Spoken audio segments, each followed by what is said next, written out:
Tu sais ce qui fait le plus mal dans une relation familiale?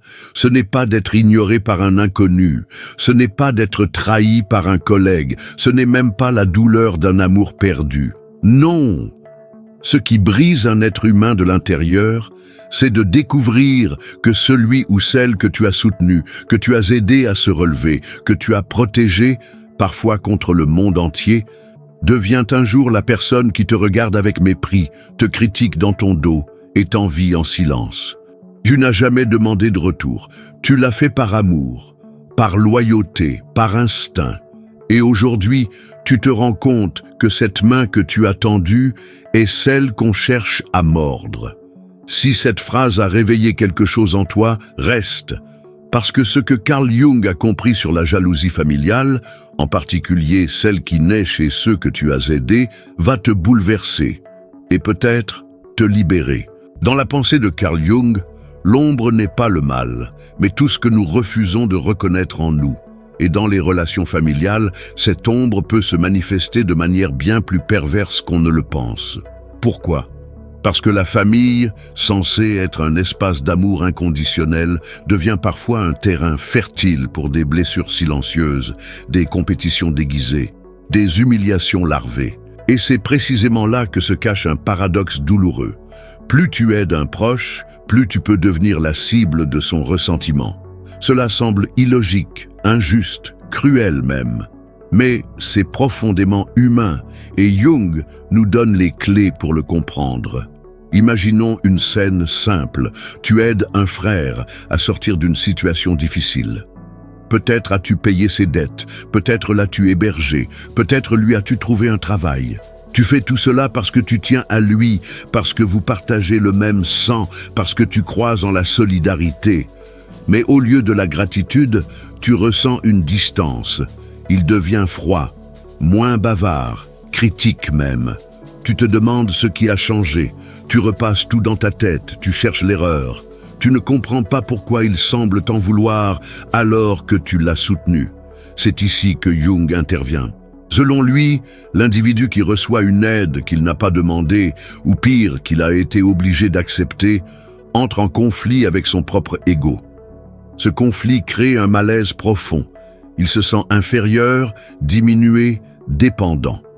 Et dans notre société, l'image de soi est sacrée. Être vu comme celui qui a été sauvé, cela peut être ressenti comme une blessure narcissique.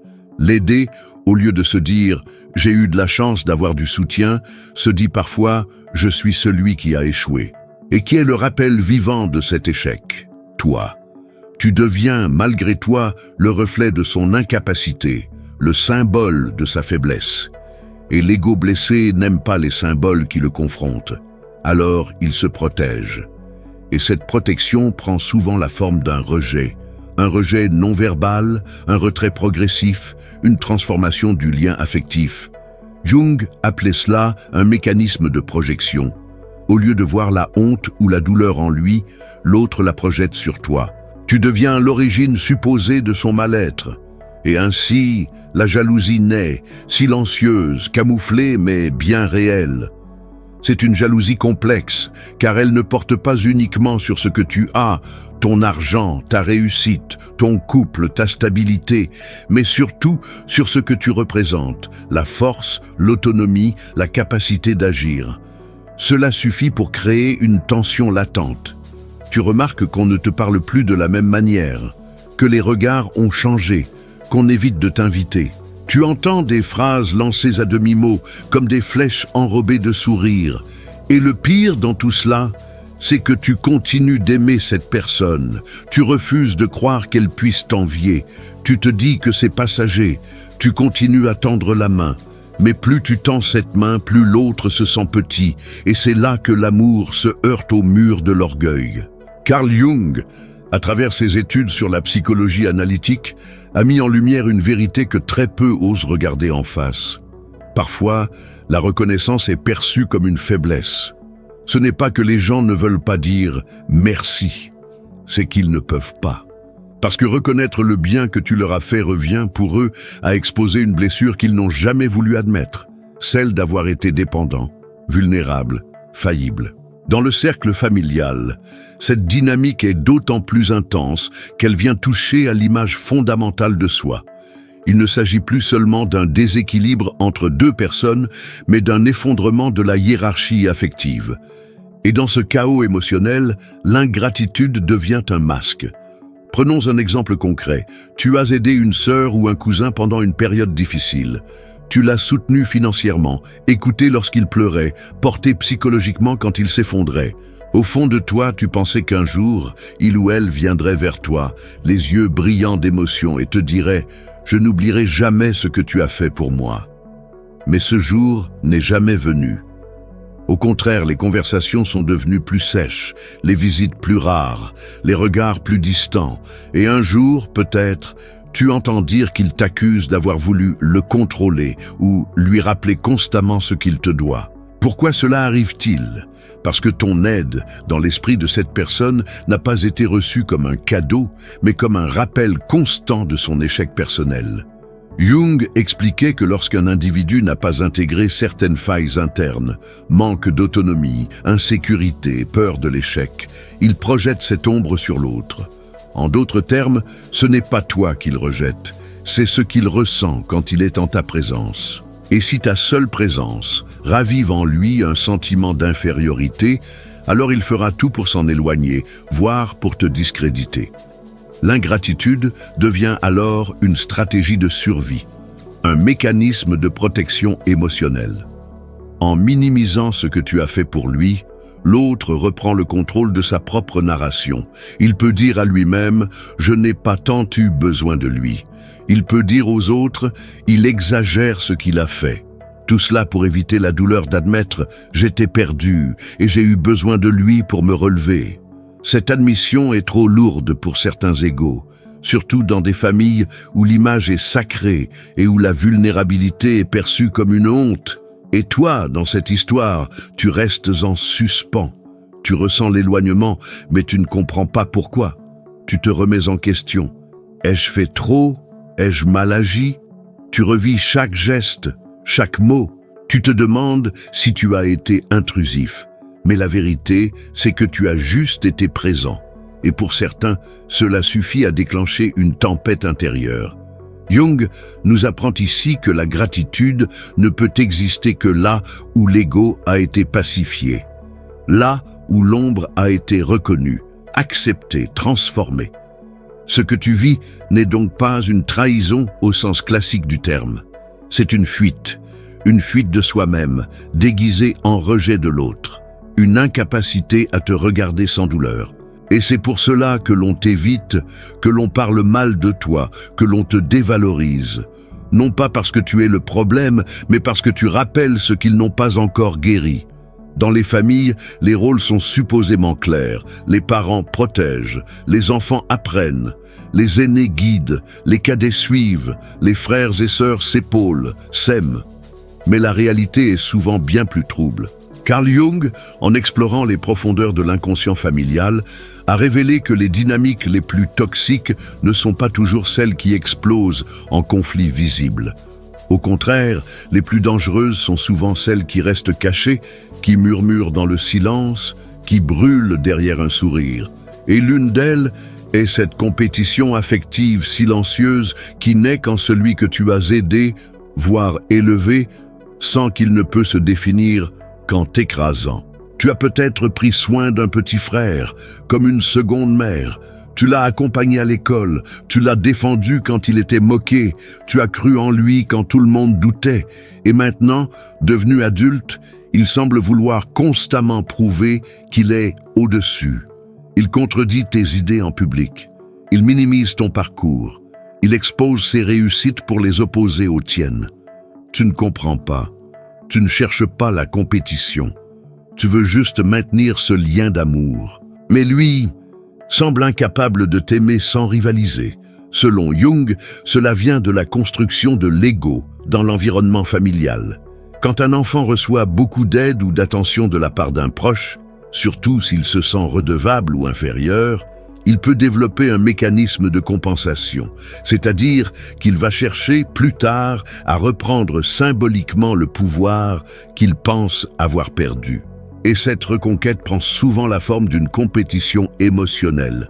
Je dois prouver que je suis mieux, pas devant les autres, devant lui-même.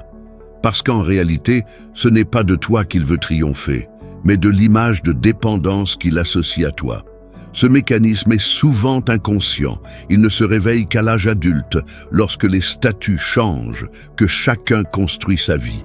L'aidé d'hier devient le rival d'aujourd'hui.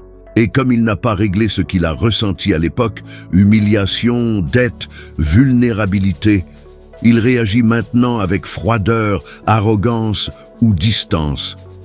Jung écrivait que ceux qui ne reconnaissent pas leur propre ombre la projettent sur ceux qu'ils aiment.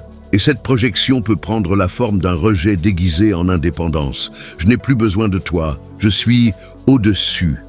Le plus douloureux, c'est que tu n'as jamais voulu être au-dessus. Tu n'as jamais cherché à dominer ou à contrôler. Tu as aimé, protégé, soutenu. Et maintenant, tu te retrouves face à un mur émotionnel. Tu sens que tu n'as plus ta place. Tu entends des pics sur ton passé, des critiques sur tes choix, comme si l'autre avait besoin de t'effacer pour exister pleinement. Jung dirait que c'est une crise d'individuation mal vécue, un besoin vital de se différencier, mais qui, faute de maturité émotionnelle, se transforme en attaque. Et toi, tu portes la douleur. Tu ressens ce vide, cette perte de connexion. Tu pleures parfois en silence en te demandant où est passé l'amour. Mais l'amour est là, étouffé sous des couches de peur, de honte, de rancune non dite. Ce que l'autre ne sait pas, c'est qu'en te combattant, il combat une partie de lui-même, et que tant qu'il n'aura pas fait la paix avec ce passé où il a eu besoin de toi, il ne pourra jamais t'aimer pleinement au présent. Il existe une dette dont personne ne parle. Une dette qui ne s'écrit pas sur du papier, qui ne se rembourse pas en argent, qui ne se dit même pas à haute voix. C'est la dette morale, celle qui naît quand tu tends la main à quelqu'un de ta famille sans rien attendre en retour. Quand tu aides sans condition, mais que l'autre, en silence, enregistre chaque geste, pas pour te remercier, mais parce que ton aide, aussi bienveillante soit-elle, devient une preuve écrasante de sa propre impuissance. Et cette dette invisible, si elle n'est pas digérée, peut devenir un poison. Carl Jung a parfaitement mis en lumière ce processus. Tout ce que nous ne parvenons pas à accepter en nous, nos faiblesses, nos dépendances, nos manquements, nous cherchons à le projeter, à le rejeter, souvent sur ceux qui nous aiment le plus. Imagine un parent qui a tout sacrifié pour ses enfants. Il a renoncé à ses rêves, travaillé 2 fois plus, porté seul le fardeau du foyer. Il a donné sans compter. Les enfants grandissent, ils réussissent. Et au lieu de reconnaître cette fondation, ils s'éloignent, ils deviennent critiques, froids, parfois même méprisants. Pourquoi? Parce que reconnaître ce qu'ils ont reçu reviendrait à avouer qu'ils n'ont pas tout fait seuls. Et dans un monde qui glorifie l'autonomie, cette idée est insupportable. Jung appelait cela le conflit entre l'ego idéalisé et l'ombre refoulée. L'enfant devenu adulte veut croire qu'il est le seul artisan de sa réussite. Mais la présence d'un parent trop généreux, trop présent, trop protecteur, vient troubler cette illusion, et au lieu de dire merci, il entre en rébellion émotionnelle, pas toujours en criant. Parfois, c'est juste un silence qui s'installe, un effacement progressif, une distance que rien ne justifie. Et toi, de l'autre côté, tu te retrouves avec ce vide, ce silence. Cette douleur, la dette morale est d'autant plus lourde qu'elle ne peut pas être remboursée. Tu n'attends rien. Mais lui croit qu'il te doit tout. Et plutôt que de porter cette charge, il préfère t'effacer, t'éloigner, t'invalider. Il va jusqu'à réécrire l'histoire. Je n'ai pas eu tant d'aide que ça. Elle exagère ce qu'elle a fait pour moi. Ce révisionnisme émotionnel est un mécanisme de défense, parce que chaque souvenir de ton soutien le confronte à un passé où il était vulnérable. Et cela, son ego ne peut le tolérer. Tu vois alors apparaître une forme étrange d'hostilité passive. On ne t'attaque pas frontalement, mais on te néglige. On te fait sentir que tu n'es plus indispensable. On t'exclut des décisions. On sourit poliment, mais on ne t'ouvre plus la porte du cœur. Jung dirait que ce rejet n'est pas personnel, mais projectif. Tu es devenu le miroir qu'on veut briser pour ne plus se voir petit. Et toi, tu es là, avec ton cœur ouvert. Tu ne comprends pas cette transformation. Tu cherches à recoller les morceaux, mais plus tu t'approches, plus l'autre recule. Parce qu'en réalité, ce n'est pas toi qu'il fuit. C'est ce qu'il ressent en ta présence. Un mélange de honte, de vulnérabilité, de sentiment d'infériorité. Et tant qu'il ne fera pas la paix avec cette partie de lui-même, il ne pourra jamais reconnaître ce que tu as fait, ni t'aimer librement, sans tension, ni dette. Il y a une vérité que peu de gens osent regarder en face. Dans certaines familles, l'amour trop grand devient une humiliation silencieuse. Tu as donné sans compter, tu as pardonné des erreurs graves, tu as porté des fardeaux qui n'étaient pas les tiens, tu as été là quand personne d'autre ne l'était. Et aujourd'hui, ceux que tu as relevés détournent le regard, évitent ton nom, parlent de toi avec distance ou mépris. Pourquoi ? Parce que ta présence seule leur rappelle tout ce qu'ils ne sont pas parvenus à être. Carl Jung l'a expliqué, le rejet de l'amour n'est pas toujours un rejet de l'autre. C'est souvent un rejet de ce que cet amour réveille en soi. Quand quelqu'un se sent intérieurement inadéquat, incapable ou inférieur, il peut vivre chaque geste d'amour profond comme une forme d'exposition. Tu lui tends la main et il ne voit pas la compassion. Il voit la preuve vivante de sa défaite. Tu l'écoutes avec patience et il n'entend pas l'attention. Il entend son incapacité à se relever seul. Ce que tu offres avec le cœur est perçu comme un rappel constant de sa propre incomplétude. Et dans ce choc d'émotions contraires, l'autre se referme. Il se durcit, il devient sarcastique, il se déconnecte. Cela paraît impensable, presque cruel, mais c'est la réalité de nombreuses relations brisées. L'amour humilié est un amour mal reçu, non pas parce qu'il était mal donné, mais parce qu'il est tombé sur une terre intérieure, incapable de le recevoir. Jung disait que l'ombre se manifeste là où la lumière est trop forte. Plus tu brilles par ta bonté, plus l'autre, s'il est enfermé dans ses propres complexes, se sent agressé. Ton amour devient une attaque contre son image intérieure. Il n'a pas les outils émotionnels pour gérer cela. Alors, il répond par le rejet. Ce rejet peut être froid ou déguisé. Cela commence par des silences, puis des changements de ton, des critiques en apparence anodines, mais chargées de venin. Elle se croit meilleure que nous. Il veut toujours qu'on le remercie. Rien de ce que tu dis n'est directement accusé, mais tout ce que tu es devient problématique. Tu ne peux pas respirer sans que l'autre y voie une intention cachée, parce que ce n'est plus toi qu'il regarde. C'est son propre reflet, déformé par la douleur. Le plus destructeur dans cette dynamique, c'est qu'elle rend impossible toute réconciliation. Plus tu cherches à te rapprocher, plus l'autre recule. Tu veux réparer, comprendre, apaiser. Mais l'autre vit ton approche comme une domination déguisée. Il est enfermé dans un schéma où reconnaître ton amour, c'est capituler, c'est s'avouer inférieur. Et tant qu'il reste prisonnier de cette illusion, il ne pourra jamais te rencontrer d'égal à égal. C'est ici que le concept de transfert de Jung devient central. L'autre transfère sur toi toute la rage, la honte, l'insécurité qu'il ressent face à lui-même. Tu es devenu le réceptacle involontaire de ces tempêtes internes. Tu es celui ou celle qu'on veut faire tomber, non pas parce que tu es fautif, mais parce que tu es témoin silencieux de ce qu'ils n'ont pas été capables de devenir.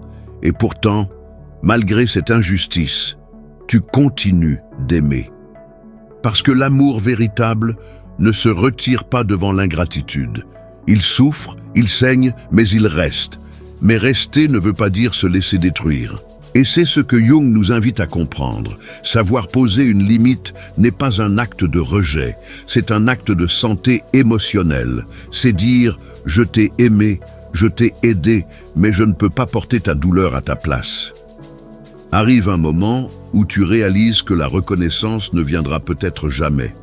Que cette sœur, ce frère, cet enfant ou ce parent que tu as aidé, aimé, porté dans ces moments les plus sombres, ne te dira peut-être jamais « merci ». Pas parce qu'ils ne savent pas, mais parce qu'ils ne peuvent pas.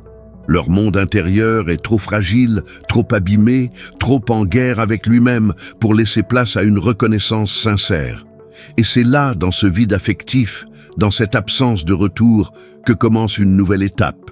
Guérir sans reconnaissance. Carl Jung disait que tout ce qui ne remonte pas à la conscience revient sous forme de destin.